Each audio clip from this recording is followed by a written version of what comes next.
இந்த வீடியோவோட ஓப்பனிங்லேயே ஒரு விஷயத்த சொல்கிறேன். இந்த சர்வே பொறுத்த வரைக்கும் தமிழ்நாட்டில் எந்த கட்சிக்குமே வந்து மெஜாரிட்டி கிடைக்க போகிறதில்ல அப்படிங்கிற ஒரு அதிர்ச்சிகரமான தகவலை தான் இந்த சர்வே அப்படிங்கிறது சொல்லியிருக்கிறாங்க. யார் அப்படின்னா சாவ்யா சாட்சி ஒப்பீனியன் போல் அப்படிங்கிற ஒரு சர்வே தான்.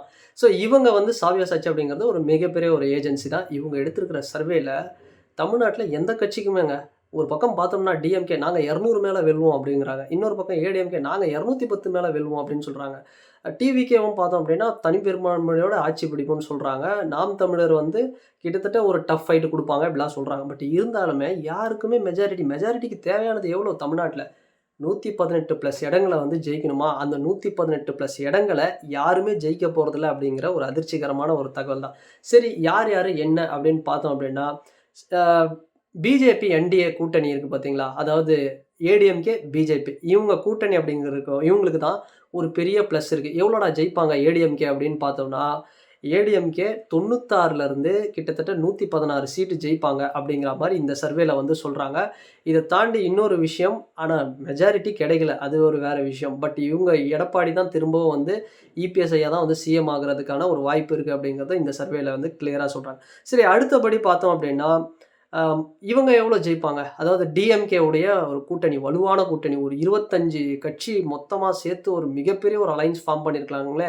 ஆன்டி இன்கம்பன்சி அப்படிங்கிற ஒரு விஷயமும் அவங்களுக்கு இருக்கே. சரி அவங்க எவ்வளோடா ஜெயிப்பாங்க அப்படின்னு பார்த்தோம்னா, அவங்க கிட்டத்தட்ட ஒரு 88லேருந்து 106 இடம் வந்து ஜெயிப்பாங்க. டிஎம்கேவோட கூட்டணி 88லேருந்து 106 கிட்டத்தட்ட அவங்களுக்கு மெஜாரிட்டி கிடைக்கல. இது வந்து பார்த்தோம் அப்படின்னா, ஜெயலலிதா அம்மா வந்து 2016ல இப்படி ஒரு ரிசல்ட் தான் வந்து டிஎம்கேவுக்கு வந்து அவங்க இருந்தபோது வந்தது. ஸோ அப்படி பெரும்பான்மை வந்து பெருசா கிடைக்கல. ஸோ அந்த லெவல்ல தான் இருக்கு. ஸோ அடுத்து வந்து சரி 3வதா இருக்கக்கூடிய டிவிகே என்ன பண்றாங்க? டிவிகேக்கு எவ்வளோடா மெஜாரிட்டி அப்படின்னு பார்த்தோம் அப்படின்னா, டிவிகே கிட்டத்தட்ட 24லேருந்து 32 இடத்த வந்து வின் பண்ணுவாங்க அப்படின்னு வந்து சொல்றாங்க. 24லேருந்து 32 இந்த இடத்துல நல்லா ஒரு விஷயம் பார்க்கணும். விஜய் அப்படிங்கிற ஒரு மனுஷன் யாரை வந்து கை காட்டுறாரு? அவர் டிஎம்கேவுக்கு கை காட்டுறாரா? இல்ல ஏடிஎம்கேவுக்கு கை காட்டுறாரா? அவர் யாருக்கு வந்து எலெக்ஷன் முடிஞ்ச அப்புறம் நான் சொல்றது நம்ம இன்ட்ரெஸ்டிங்கான ஒரு விஷயம் நடக்க போகுது இந்த எலெக்ஷன்ல என்ன அப்படின்னா, போஸ்ட் அலையன்ஸ் அப்படிங்கிறது வரப்போகுது. அதாவது கேம் சேஞ்சரா, கிங் மேக்கரா விஜய் அவர்கள் ஒரு விஷயத்த பண்ண போறாரு. அவர் யாருக்கு வந்து வாய்ஸ் கொடுக்க போறாரு? அந்த 24லேருந்து 32 அப்படிங்கிறது தான் ஆட்சியை வந்து தீர்மானிக்க போகுது. ஏன்னா இந்த மாதிரி விஷயம்லாம் நடந்திருக்கு. இன்னைக்கு நிறைய பேர் சொல்றாங்கல்ல, இல்ல. மத்த மாநிலத்துடைய ரிசல்ட்ட கொண்டு வந்து நீங்க தமிழ்நாட்டோட இணைக்காதீங்கன்லாம் சொல்றாங்கல்ல. அப்படிலாம் வந்து கிடையவே கிடையாது. கடந்த ஒரு 10, 15 வருஷத்துல மீடியா டெவலப் ஆயிருக்கு. எல்லார் கையிலயும் மொபைல் வந்திருக்கு. எல்லாரும் பாலிடிக்ஸ பார்க்குறாங்க. இங்க வந்து இந்த கட்சி தான் வரும், அந்த கட்சி வரும். இது இல்லன்னா அது வரும், அது இல்லன்னா இது வரும். இந்த விஷயத்தெல்லாம் தாண்டி எது வரும் அப்படின்னே வந்து கணக்கு பண்ண முடியாத அளவுக்கு ஒரு சில விஷயம் வந்து நடந்துகிட்டு இருக்கு. மகாராஷ்டிரால நம்ம எடுத்து பார்த்தாலும் அதுதான் போஸ்ட் அலையன்ஸ். அதாவது எலக்ஷனுக்கு அப்புறம் வந்து போஸ்ட் அலையன்ஸ் வந்திருக்கு.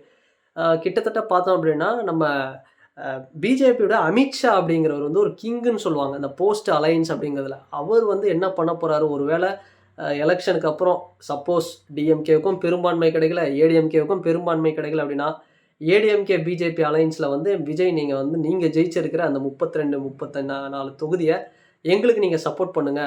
நாங்க உங்களுக்கு டெப்டி சிஎம் குடுத்துறோம். இப்படி கூட வந்து எலக்ஷனுக்கு அப்புறம் வந்து நடக்கிறதுக்கு வாய்ப்பு இருக்குங்க. ஏன்னா கர்நாடகால இப்படி தான் நடந்திருக்கு. ஹெச்டி குமாரசாமிங்கிறவர் பார்த்தோம்னா 33 தொகுதிய தான் அவருடைய கட்சி வந்து வின் பண்ணாங்க. அதுக்கப்புறம் பார்த்தோம்னா காங்கிரஸ்க்கும் மெஜாரிட்டி கிடைக்கல, பிஜேபிக்கும் மெஜாரிட்டி கிடைக்கல. கடைசியில பார்த்தோம்னா குமாரசாமி அவர் தான் வந்து கடைசியில சிஎம் ஆனாரு. அவரு எந்த கட்சிக்கு வந்து சப்போர்ட் பண்ணாரோ அவங்களோட அலையன்ஸ் போஸ்ட் அலையன்ஸ் வந்து கிட்டத்தட்ட காங்கிரஸோட வச்சாரு. வச்சு அவரு தான் வந்து சிஎம் ஆனாரு. ஸோ அந்த அளவுக்கு வந்து ஒரு ஒரு பெரிய ஒரு மேஜிக்கல்லாம் வந்து மொமெண்ட்ஸ் எல்லாம் வந்து நடந்தது. ஸோ அந்த மாதிரி தமிழ்நாட்டுல வந்து நடக்கிறதுக்கு மிகப்பெரிய வாய்ப்பு இருக்கு. அதனால இந்த எலக்ஷன் அப்படிங்கிறத நம்ம வந்து சாதாரணமா சொல்லிட முடியாது. இந்த சர்வே பார்த்தாலே கிளியரா தெரியுது.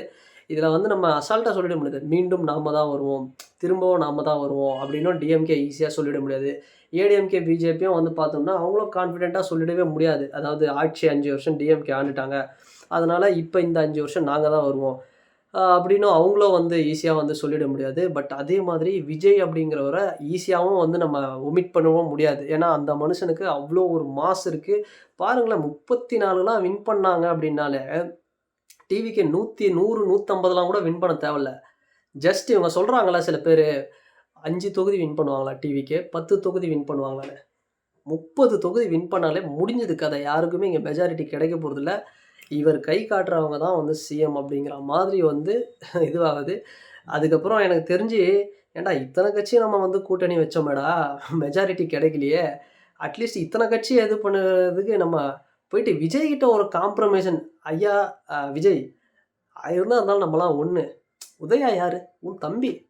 நீ நமக்கு வந்து பண்றதுல என்னப்பா? அப்படிங்கிற மாரி அப்படி ஒரு காம்ப்ரமைசன் எலக்ஷனுக்கு முன்னாடி போட்டு, டிவிகே, டிஎம்கே அலையன்ஸ் வந்திருந்தா கூட இந்நேரம் வந்து வேற லெவல்ல ஆயிருக்கும். ஆனா அத பண்ணாம, எனக்கு தெரிஞ்சு எலக்ஷனுக்கு அப்புறம் வந்து விஜய் சார் கிட்ட டிஎம்கே வந்து பேசுவாங்களோ, ஒருவேள நீங்க எங்களுக்கு தான் சப்போர்ட் பண்ணணும். அந்த ஒரு சூழலுக்கு வந்து இந்த சர்வே கொண்டு வந்து விட்டுருக்கு. இது உண்மையாவே ஒரு நியாயமான சர்வேங்க. சீரியஸா சொல்லணும் அப்டின்னா, இது வந்து எனக்கு ரொம்ப புடிச்சிருக்கு இந்த சர்வே. ஒரு ஒரு ஆரோக்கியமான எலக்ஷனுக்கு இது மாதிரியான சர்வே தான். ஏன்னா, கம்ப்ளீட்டா அவங்க தான் வருவாங்க, இவங்க தான் வருவாங்கன்னு முன்னாடியே போட்டா, ஓட்டு போடுற ஜனங்களோட நெலைமைய நெனச்சு பாருங்க. அ அடுத்தவன் இவரு தான் வருவாருன்னா, இவரு தானே வரப்போறாரு அப்டிங்கிற அந்த ஒரு இது வேணும். அடுத்து வந்து இல்ல ஆட்சி மாறுதா, அவங்க தானே வரப்போறாங்க அப்டிங்கிற மாதிரி ஆயிடக்கூடாது. இதுதான் ஒரு சரிசமமான ஒரு பலம், சரியான ஒரு போட்டி அப்டின்னு வந்து சொல்லலாம். இந்த சர்வே எனக்கு ரொம்ப புடிச்சிருக்கு இந்த சர்வே. சரிடா டிஎம்கேவ சொன்ன, ஏடிஎம்கேவ சொன்ன டிவிக்கேவ சொன்னேன். நாம் தமிழர மறந்துட்டியாடா? அப்படின்னு நீங்க கேட்கலாம். நாம் தமிழர் கட்சி பார்த்தோம் அப்படின்னா, இந்த வாட்டி அவங்களுக்கு வந்து ஒரு பெரிய வாய்ப்பு இருக்கு. என்னன்னா, 1லிருந்து ஒரு ஒரு 3 தொகுதி வின் பண்றதுக்கு நாம் தமிழருக்கு வாய்ப்பு இருக்கு அப்படின்னே சொல்றாங்க. ஒரு 1லிருந்து 3 சீட் வின் பண்ணுவாங்க அப்படின்னு. பட் ஆனா, எனக்கு தெரிஞ்சு டிஎம்கே, ஏடிஎம்கே வந்து தனியா இருக்கும்போது 3ஆம் சக்தியா இருக்கும்பொழுதே வந்து நாம் தமிழர் கட்சி ஒரு எம்எல்ஏ சீட்டு கூட வின் பண்ணல. ஆனா, இந்த எலக்ஷன்ல வந்து எப்படி வின் பண்ணுவாங்களா? அப்படிங்கிற ஒரு டவுட்டும் இருக்கு. ஏன்னா, விஜய் அப்படிங்கிறவரு உள்ளுக்குள்ள இருக்கிறாரு. டிஎம்கே, ஏடிஎம்கே வந்து ஸ்ட்ராங்கான அலைன்ஸும் வந்து ஃபார்ம் பண்றாங்க. மேபி நாம் தமிழர் டிவிக்கே ஒரு அலைன்ஸ் ஃபார்ம் பண்ணியிருந்தா கூட, எனக்கு தெரிஞ்சு 2 பேரும் சேர்ந்திருந்தாங்கன்னா, ஆட்சியவே புடிச்சிருக்கலாம். ஈஸியா புடிச்சிருவாங்க.